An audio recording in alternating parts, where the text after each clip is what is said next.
when I was working for the Financial Times, and we decided to close our printing plant, which was a lot of people. They'd been with us a long time. They'd given us an awful lot of problems. Nevertheless, we were faced with a situation where hundreds of them were going to lose their jobs.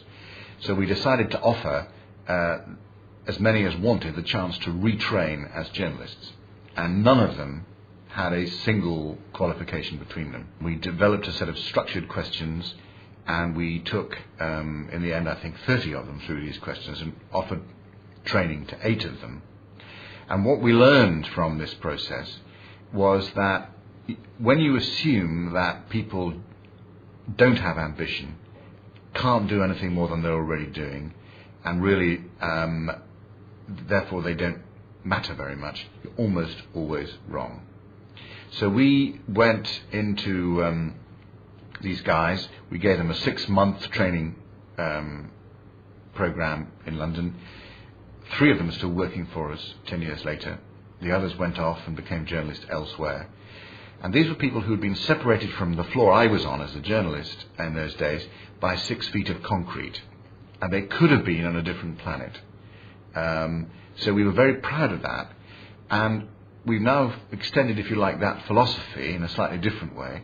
And so we've said to all 30,000 people in the business that we want to talk to them both about how they're doing their present job, but about what they might do in the future. Most of them are going to say, well, I'm quite happy doing what I'm doing. Most people are not particularly ambitious about doing other things, ironically. I think if they were, it would be much harder to run a business.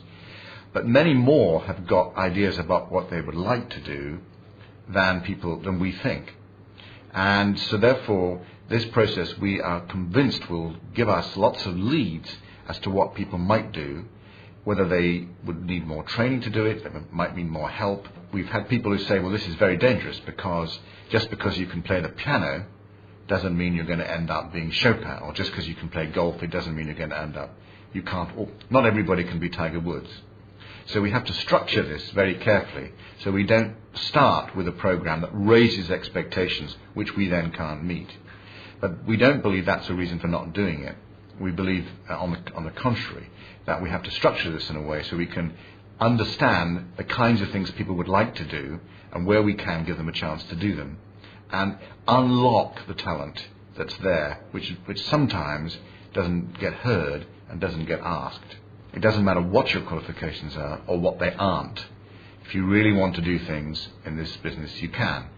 And one of our most successful businesses is actually run by somebody who left school when they were 16. It's very important to us to send that signal. We have thousands of people working, for example, in the United States, in warehouses and so on, doing quite repetitive jobs.